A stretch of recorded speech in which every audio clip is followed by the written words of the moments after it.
All right. All right. So we'll have a few more people join, I think, as the time goes on, but we're going to go ahead and get started. So my name is Daphne Dixon, and I run Live Green in Connecticut Southwestern area Clean Cities. So we're going to spend a few minutes today talking about an electric school bus toolkit that we are putting together to help people learn how they can help their towns get electric buses. So this is one way to do this. There's many ways to get electric school buses, but this is one way to do it. All right. So Live Green. So our mission, if you don't already know, is to integrate the 17 Global Sustainable Development Goals into corporations and communities through metric-driven programs. Our organization's been around, and we want to mute our lines.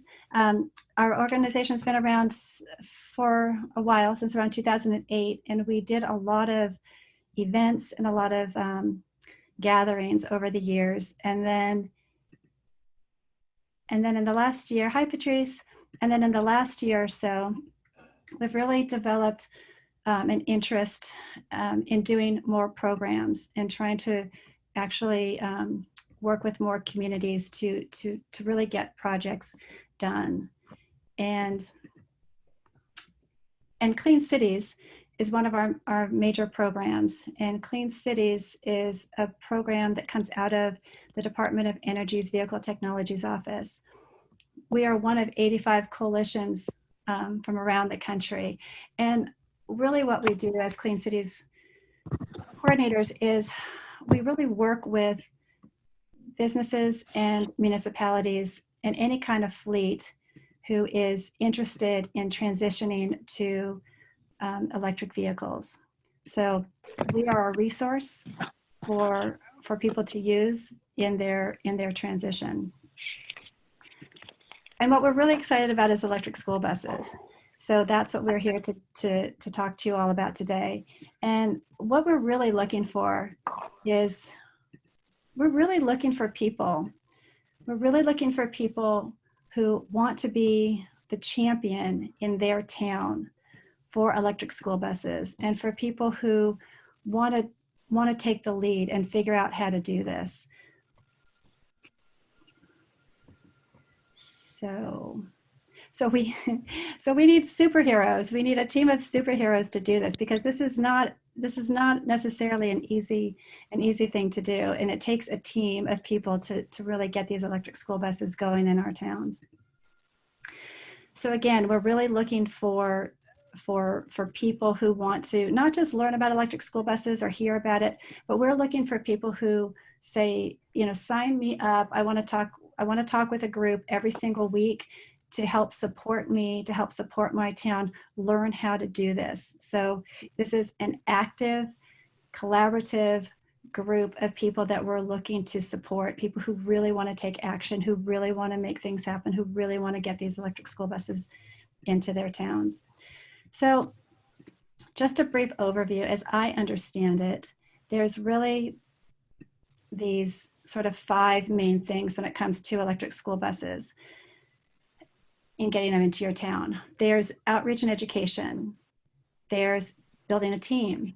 There's the procurement process. There is new technology, and there's the economics of this. Okay. All right. So in Fairfield, how it really started in Fairfield was that our task force put together an event, a Green Wheels Expo, which was a National Drive Electric event. And our task force put this event together. We've been doing it for years. And we had the electric school bus from White Plains come to our event. And at that event, we had invited PTA and school board members, and we had the good fortune of having basically the fleet manager of the school buses come to the event. And he stepped onto that electric school bus with his kids, and he was bitten by the electric school bus bug, and he after that, he was pretty much sold. It was from that experience of getting on that bus that really changed his perspective. Okay, and then on the other end of that, another event we did, which really helped to lead all of this forward, was we had a regional conference on sustainable development, EBRI deployment event. And I think somebody's listening to some TV in the background, so if you could mute your line or turn that down, that'd be awesome. Thank you. So another thing that happened, which was really important to move things along, was we had this conference in Fairfield, and at this conference we had a panel, an electric school bus panel, and we had the gentleman from White Plains who talk about the electric school bus project that they had at White Plains and how it worked, and all the technology that they used. And so after that panel, there was a lunch break, and at that lunch break there was a conversation between a few people, including the utilities. And basically, the conversation was, if they're doing this in White Plains, how can we do this in Fairfield? And so it was out of that conversation at this event that led to a series of meetings, which has led to the formation of a project for electric school buses in Fairfield that involves battery storage and a solar carport. And we're working on that project now and applying for a grant. So it all started because we had a team, we had a task force that put together this that had a task force that put together the Green Wheels Expo, and then that led to interest in going forward with electric school buses. And then we had this conference that led to more people getting involved in a larger project that involved battery storage and solar carports and all of that. And then that's leading to this grant that we're writing. So I would encourage you, if any, I'm not sure how many people are on the call are really interested in leading the charge, but if you are leading the charge, the first thing you need to do is you need to raise your hand and say, I am all in and I want to see electric school buses in my town and I want to be a leader in my town. And if that's you, then like your next step is there's a lot of things that go on in parallel, but one of the things you want to start doing is you want to start identifying these different people in your town. Who is the fleet manager? Who is the decision maker? Do you have a relationship with your PTA, with your school board? Are you working with your public works director? Because you're going to want to involve those people as well.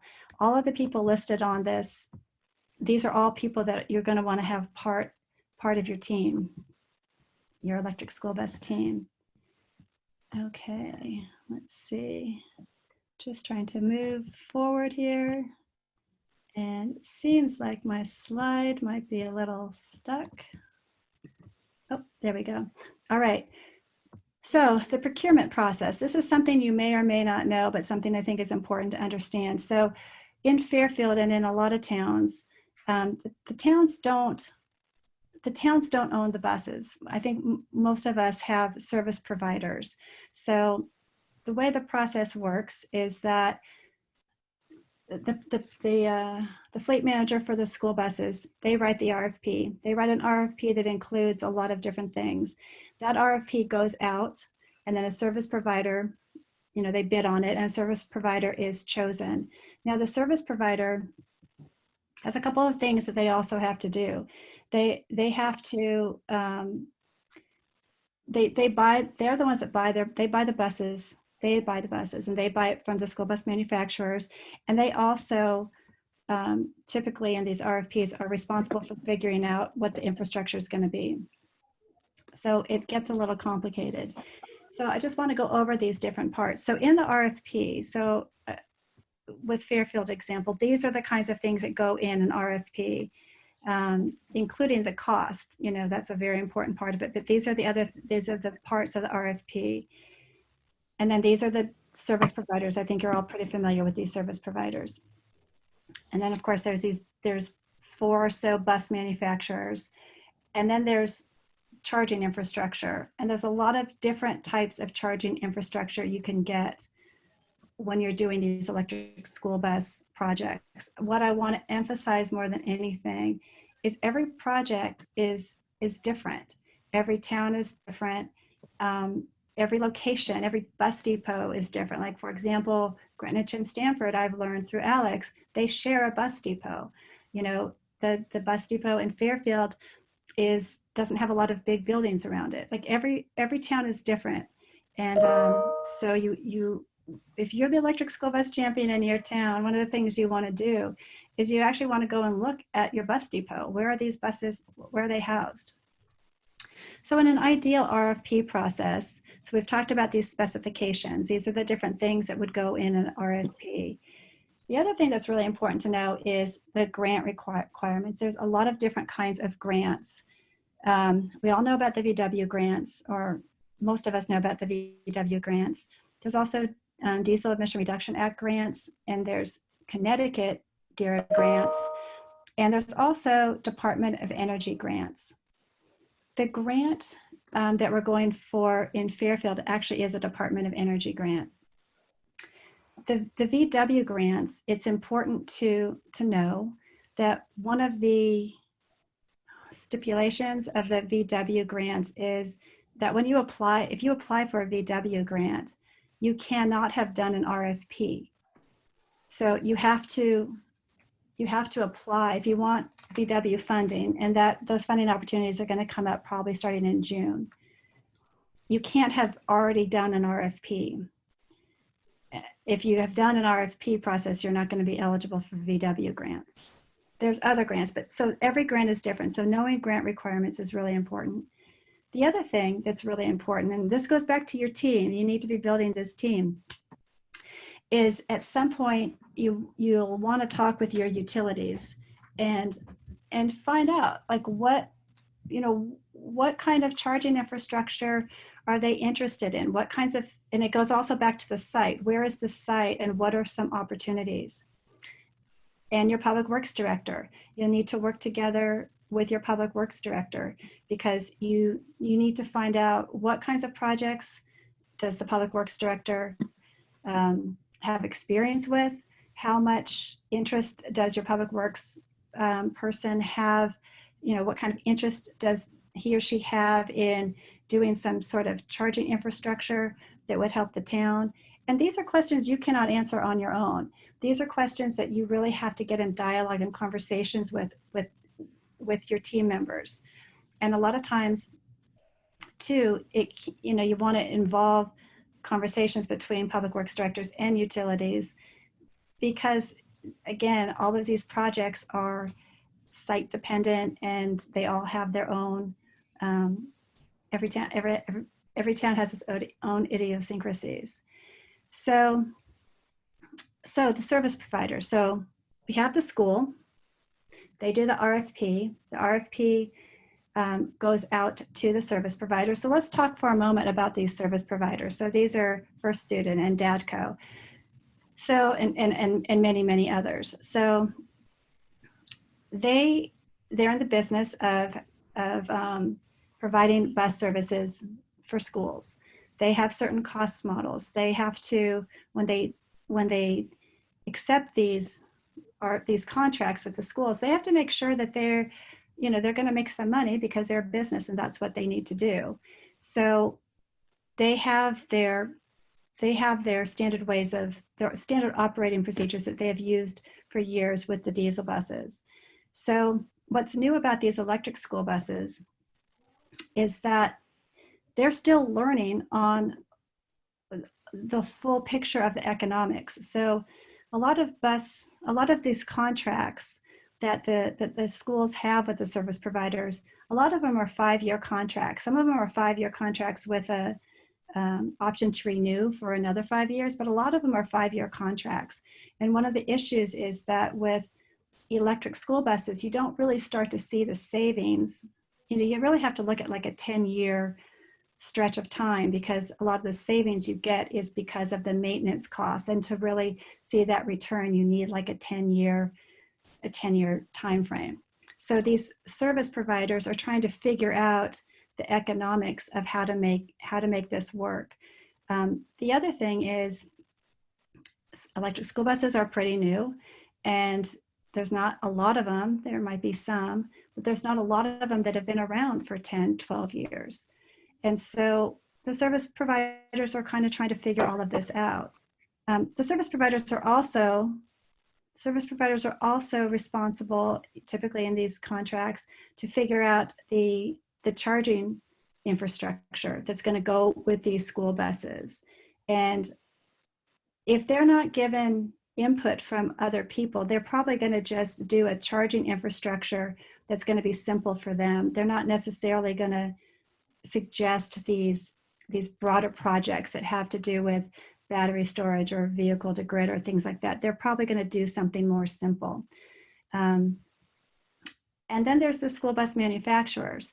So one of the things that we are working on, and one of the things that the school bus manufacturers are trying to do, is they're trying to make sure, they're trying to educate the service providers on what the real cost savings are on these electric school buses.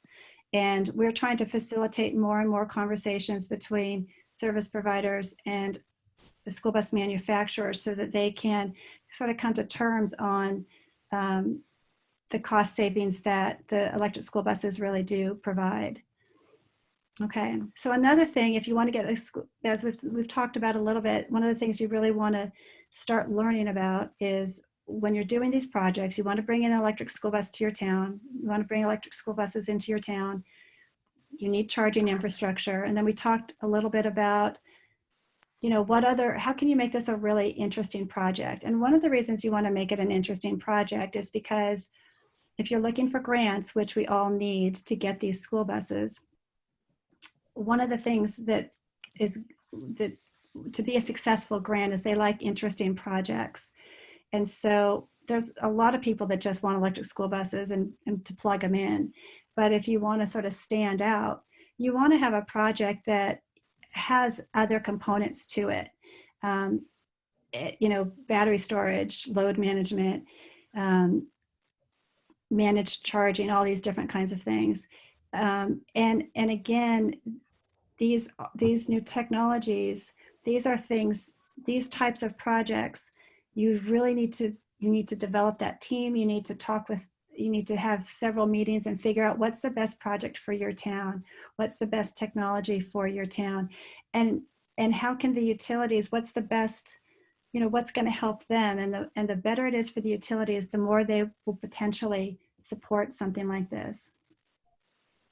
So with the economics, so these buses, so diesel buses, I'm going to use very round numbers, but let's say diesel bus is $100,000 and an electric school bus is over $300,000. With the maintenance cost savings, you're going to be able to save about $150,000 with maintenance because of the electric school buses. They have less parts, the fuel, all of these things, but there's still about $100,000 difference between getting diesel and getting electric, even with the maintenance.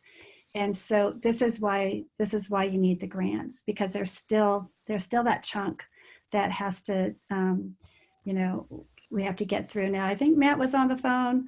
I think he's joined us from Connecticut Green Bank, and I think that they might be trying to figure out some financing options. I don't think that there's anything in ink yet, but potentially, and I don't want to speak for Matt, but there may potentially be ways to help finance that extra $100,000 if grants are not available. So some key points. If you want to get electric school buses in your town, you need to build a team. You need to know how to communicate your message, which means you need to understand that there's all these different parts to electric school buses. There's the procurement, there's the service providers, there's the infrastructure, there's looking at your site, like what's really available. There's this new technology. There's working with your public works director. There's, bringing in the utilities. So there's this whole thing, and knowing enough where you can at least have an opening conversation with all of those people. Not that you have to have all the answers. Nobody has the answers. I can't emphasize enough that nobody has all the answers. Everybody's figuring this out together. but just it's important just to know where the moving parts are, to be aware that these school buses, with grants, they are doable, but there is this extra, disparity in cost, and you do have to figure out how you're going to pay for them. And then, one exciting thing, well, there's a lot of exciting things, but something I find particularly exciting is I was speaking with a few folks regarding DERA grants, the Diesel Emission Reduction Act grants. And these are national grants, and they're very large grants. And some advice I was given, and what I was told was that DERA they like big projects with regional collaboration. So, one of the things I think might be really interesting is to figure out a way to find several towns that are interested in getting a couple of electric school buses, and then potentially talking with a school bus manufacturer and seeing how we could work out some kind of project where we involve many towns. So again, Live Green and Clean Cities is really interested in projects, moving things forward, getting buses, getting grants, and making these projects work. So we're really interested in talking to people who want to lead an electric school bus kind of challenge in their town, and see if we can, either work together regionally, or, also work, if you want to just work on your own, that's fine too. But we're really here to help support that. This is a great example, and I know Alex had a lot to do with this, I believe. So here's a wonderful example of Middletown. They got a bus due to the efforts of Connecticut League of Conservation voters. They were awarded that extra money, which was enabled them to buy the bus. So yay! So Connecticut's on the map for electric school buses. So that's really wonderful.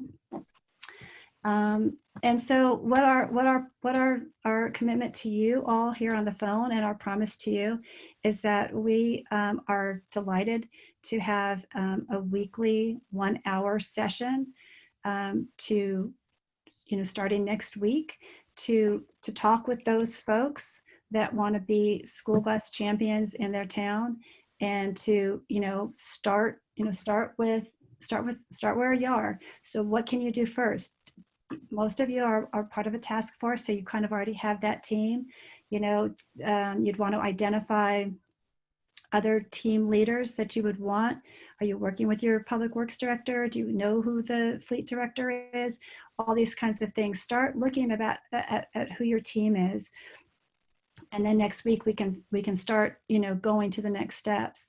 Some of the other things that we're doing also to help support you is we will be doing a electric school bus conference. It was originally scheduled to be a together event April 22nd at the Discovery Museum, but of course things have changed, so now it will be a virtual event, and it looks like, according to the feedback we've received, that it will be in June.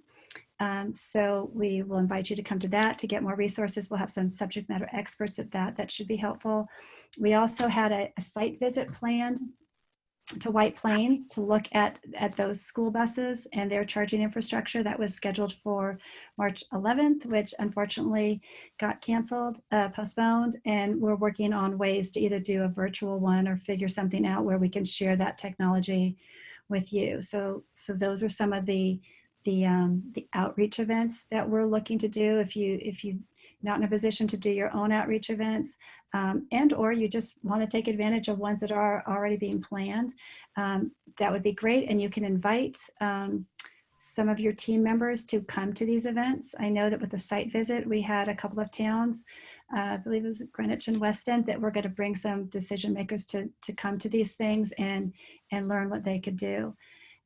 So that's what we're doing. So that is sort of our overview of our electric school bus toolkit. We have much more to share in the coming weeks, but this was really just an overview to let you know you know, what our commitment is, some of the key elements for you to move forward in your own towns and how you can do this, and some key steps you can start taking to start doing this. So it is exactly 3:30. So I guess if there's I will start. Okay. I'm not sharing my screen anymore. So I don't know if there's if there's any questions that people have, or if not, we can send everybody an invitation who's interested in coming to a follow-up meeting. But I guess if you have a few minutes, I guess I would like to hear from those who are interested in becoming an electric school bus champion in their town. Is there anybody who's ready to take on that charge? Daphne, my Clean Energy Committee has a few people on it that's a subcommittee that wants to do this. And we're going to meet with the superintendent of schools, but because of the virus, we haven't.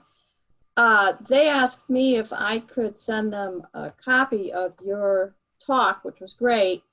Can I do that? And I will send it also to my first selectman to get them on board so we can start talking about what you brought up. Yeah, absolutely. So I believe Kelsey, do we have all the emails from this? Yeah, so I think we have everyone's email, so we can send the presentation out to everybody after this. Yeah. Oh, terrific. Thank you. You're welcome. No problem. You're welcome. That will be helpful for me too. Awesome. I'm very interested in leading the charge. And Yay! That's awesome. Awesome. I'm on the school board, so Terrific. I think Great. you're also interested. So. Yay! And Ashford buys their own buses, Terrific. so Terrific. it should be an easier proposition. Yes. Yay! So we've got 2. So who else is going to lead the charge in their town? Mark. Hey, Marion, it's John Boyano here. Hi. Hey, John. Mary and I are in the same town, and I'm glad you want to step up on it because, as you know how busy I am, I don't really have the bandwidth to lead the charge, but I could definitely support it. You can be on our team. I could be on the team. I've been in the renewable energy solar space for about 6 or 7 years, and I study quite a bit of electric buses and charge stations and a lot of supportive renewable ways to bring into communities. So this kind of fits into that. And also, I think it was Kelsey I just emailed. Yeah. I also have some friends that have been looking into retrofitting vehicles with electric components, which is a lot less money than buying brand new. So that's an option that we could also look at. Awesome. That's terrific. Okay. Hey Daphne, it's Mark. Count me on in Simsbury. Simsbury owns the buses, and our competition there is actually not diesel; it's propane. They're in the process of converting to propane, so that will pose some challenges. But is it the whole fleet there that they converted to propane, or just part? They haven't yet, but they will. Yeah. Hopefully we can get some electric ones in before they get too far. Good. What is the relationship between First Student, DATCO, and the provider of the bus, the manufacturer of the bus? So DATCO is a service provider. So they purchase buses from like a Lion or Bluebird or Thomas. This is Peter. I'm sorry. So I'm interested in doing this, but I probably would try to put together a team and Yay! make somebody else the leader. Okay. Yes. But one thing too is that we're going to have a meeting of Eastern Connecticut Green Action on Saturday virtually, and I assume that I'm free to put this out and get other people from other. Yeah, absolutely. We want the whole state with these buses. We want the whole state to have these buses. Okay, great. Well done. Awesome. Thank you. Daphne, this is CJ from Waterbury. Hi, CJ. Just wondering if you've heard from any towns in my area. There's a fairly strong Naugatuck Valley Council of Governments, and your suggestion that we look at a regional team might be some way that Waterbury can team up with the surrounding towns and achieve what you're talking about, not by going small, but by actually going big. Have you heard of other towns nearby? No, I mean, this is our first call to do something like this. And so we send it out to the people we send it out to. So if there's other contacts that we should have, we're happy to reach out to those other people, or if you want to send it. Sure, But, I'll try to connect you with the I don't know also council. if there, that's what I was just going to say. Yeah, we could work through the COG, I think, right? Peter again. Cyril, you know, I was in line at the Legislative Office building, it seems like years ago, but it was just a couple of months ago, for our energy and technology hearing. And I was talking to a guy named David Kraszewski, who's the Policy and Economic Development Director for the Waterbury Regional Chamber of Commerce. He seemed pretty interested in clean energy stuff. And I don't know whether somehow we should be able to get in touch with each other. I'd be glad to share his contact information with you, or maybe you can find it on your own. Thank you. Peter Millman, I'm Waterbury Recycling. How can I get a hold of you? Or we can do this in the chat. You can send me your email Sure, if you wish. I'll send it in chat. Thank Thanks. you. Awesome. Okay. So Pam Roach, I know you brought it up at SCRAG meetings. What do you think the chances are to have SCRAG get that group of towns together to do a single proposal? You think that's too? Well, I would like to, can you hear me? Yeah. Yes. Yeah. Yeah. I would like to see if we can get some other towns interested, other than Brantford, to submit a regional bid. I don't know if someone, the likes of Hamden maybe is the first one that comes to mind. So absolutely, when we see this bid come out from the state, I was planning to put a really good push into all the towns to say, okay, let's get a few of us on board here. Okay. And Daphne. Let me just comment quickly on what Pam said. So there's electric school buses, and then I know that we've Pam and I have talked, and I've been to their lovely offices there, and we've talked about doing regional grants for municipal fleets. So school buses are, we're here for school buses today, but working with SCROG and others, there's also opportunities for municipal fleets. Right. Now, if one's going to work with another town, do you both have to have the same, like we have first student, Hampton has first student, other towns have somebody else, or they own their, should it be towns that all work with first student that I get involved in, or doesn't it matter? Well, so that's like one of those things that would be worked out. So what the first step, so it's an excellent question. So the first step would be to identify towns that would want to work together. So we'd want to identify towns that would want to work together. Then we talk with one of the bus manufacturers that wants to be a part of a regional grant. And we start talking about that. And then it depends which kind of grant we're going to go for. But at some point, it probably does make sense for it to be the same provider, but I don't know if it has to be. Okay. Because I've talked to first student, and they're pretty clueless about it all. So first student, so that can be true. So that's your experience, and yes. And the good news also is that first student is national. Like a lot of these companies are national. So maybe the people in Connecticut aren't familiar with it, but they've got electric school buses in California, and they've got electric school buses all over the place. There's a lot of electric school buses in other parts of the country that these service providers are managing. So they might not have local experience, but they do have that. There are some service providers that are just local, but most of them are national. And if we get high enough up, they do have that experience. They just have to share it with the Connecticut folks. But you're right. Yeah. So who else is gonna? Daphne, this is Guy. I'm interested in getting the ball rolling. I probably would not lead the effort, but our energy committee has been looking to take on some new projects and interests. So this is going to be very timely for the next time we meet in person. Awesome. Awesome. Awesome.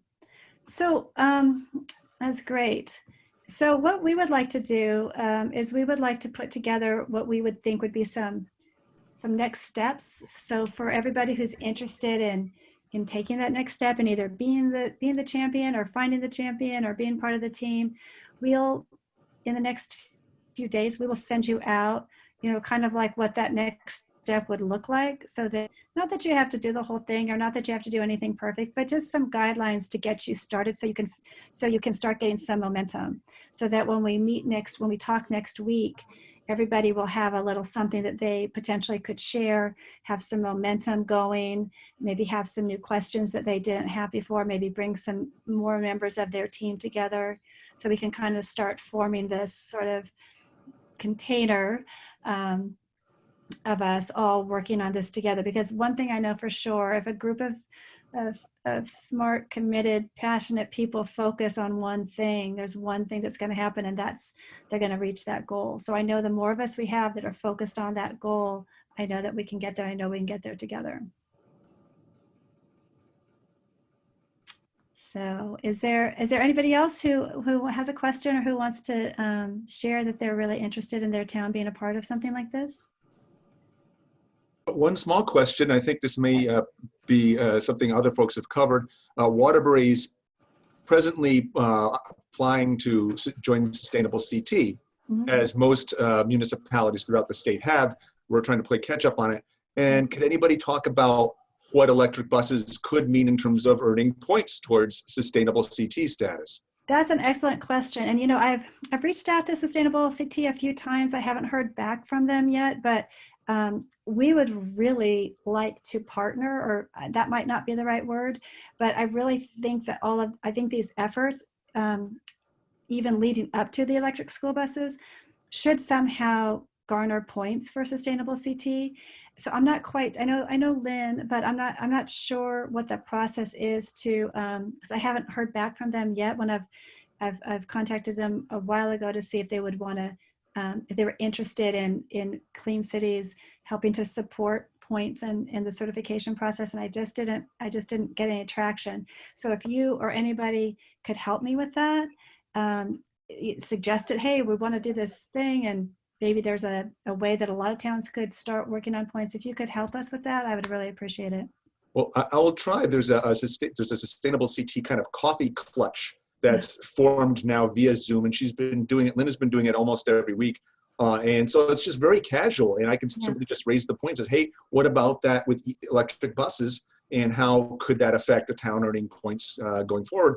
And even if they don't have a definitive answer right now, that would get that in their brains, so they start to think, oh, it would probably be 5 points or 10 points, or would go under such and such a line item. Right. Well, and so what, one of the things we were thinking about is, so we have this toolkit. So today was just kind of like an outline of it. So we're just brainstorming here. But so what if, for example, let's say there's this toolkit that shows towns how to do the school bus. What if a town went through the toolkit and they learned how to do it? Like, how many points would that be? Could that be worth points if they went through a training? I don't know. That might not be a good idea. Can I share something with that? This is Stephanie Bacharami. I'm with the town of Bloomfield, and yes, we definitely want to get started on this. Yay.